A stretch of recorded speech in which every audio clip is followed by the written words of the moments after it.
Assalamualaikum warahmatullahi wabarakatuh. Ala hadhihi wa salihah wa ila hadratin Nabi Muhammad sallallahu alaihi wasallam. Al-Fatihah.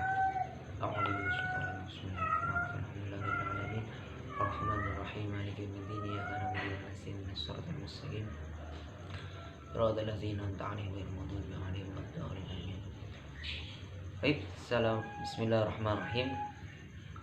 Alhamdulillahirabbil alamin wa bihi nasta'inu 'ala umuri waddin. Wassalatu wassalamu 'ala asyrafil anbiya'i wal mursalin. Amma ba'd. Nam ayuhat talabah fil mustawa ats-tsani bi jami'ati Miftahul Ulum al-Islami wal an safa nuwasil maddatuna wa dirasatana al-yawm bi maharatil kitabah tahta al-mawdu' hamza min kalimati ibnun wa ibnatun. Laqad katabtu ilaikum jami'an al-qaidah allati al-muta'allaqa bidzalikal mawdu' wal ansafa nafas. Nah, jadi pada pertemuan kali ini kita akan melanjutkan materi perkuliahan kita tentang hamzah dari kata ibnun dan ibnatun.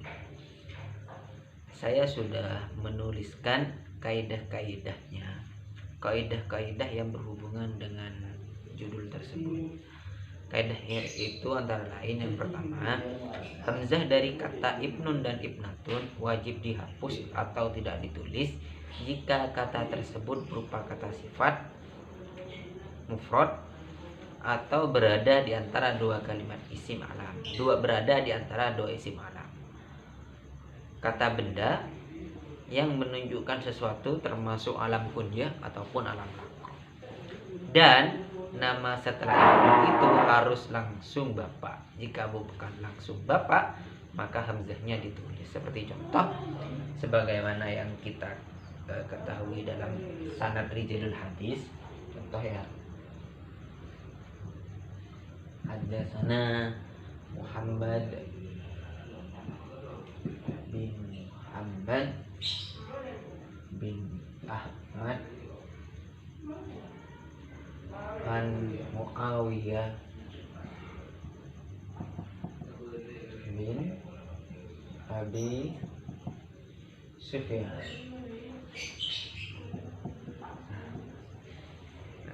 Hamzah dari kata ibnun, asalnya ini seperti ini, itu harus dibuang, wajib dibuang apabila kata tersebut berupa sifat. Jadi kedudukan ibnun di sini menjadi sifat dari Muhammad. Haddatsana menceritakan kepada kita Muhammad, yaitu Muhammad bin yang menjadi putranya Muhammad, Bapak Muhammad bin Muhammad yang menjadi putranya Bapak Ahmad. Jadi bin di sini statusnya menjadi sifat, maka hamzah dari lafaz ibnun harus dibuang.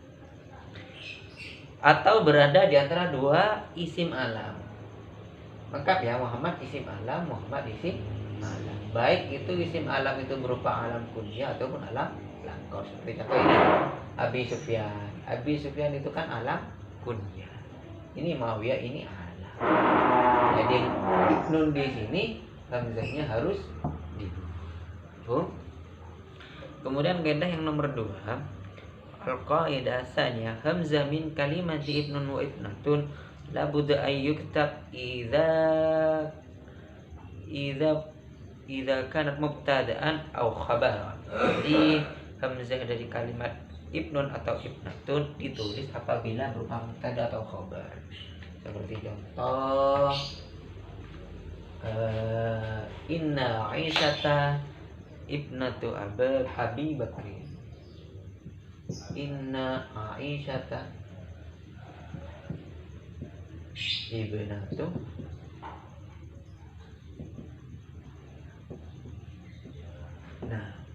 inna, sesungguhnya Aisyah, ibnatu ini menjadi khabar dari inna. Karena kedudukan menjadi khabar, hamzahnya ibnatu ini harus ditulis. Al-qaidah as-salisah, Bila di awal paragraf atau di awal garis, hamzah tersebut harus ditulis baik sebagai mubtada atau bukan. Jadi yang seperti ini menjadi mubtada itu harus ditulis. Yang di bawahnya, kaidah yang nomor 3, meskipun ada di awal paragraf atau di awal garis, meskipun kedudukannya tidak menjadi mubtada, hamzahnya lafaz ibnatun, kalimat ibnun dan ibnatun itu tetap harus ditulis. Contoh, ibnul hasani Muhammadun. Contoh, ibnatu Aisyata Jami. Ini wajib ditulis karena ada di awal kalimat.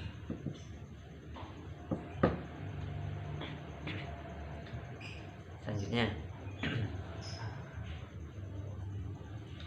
hamzah istifham yang digunakan untuk bertanya dan ya nida untuk memanggil bila masuk atau mengawali kalimat ibnun dan ibnatun, maka hamzah dari keduanya harus dihapus, seperti abnak hadza yabna akhi. Contoh,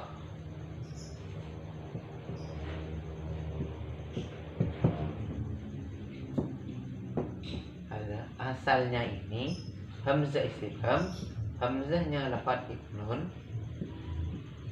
kemudian dhamir kah isim isyarah. Jadi seperti ini asalnya. Karena didahului hamzah istifham, maka harus dilebur jadi satu. Jadi abna hadza, atau berupa ya nida, ya bena akhi. Asalnya ya ib akhi. Karena kemasukan ya nida, maka hamzahnya harus dijadikan satu. Yang terakhir, al-qaidah al-akhirah. Jika di antara dua nama terdapat kata sifat atau gelar, maka hamzah dari ibnun dan ibnatun harus ditulis. Seperti contoh, panglima perangnya Sayyidina Abu Bakar, Khalid bin Walid. Khalid bin Walid. Kemudian apabila diberi kata gelar, misalkan kata gelarnya Khalid Asy-Syaja', Khalid Asy-Syaja', maka ibnunnya, hamzahnya lafaz ibnun itu harus ditulis. Ibnul jadi seperti itu. Kalau Umar Al-Faruq Ibnu Khattab.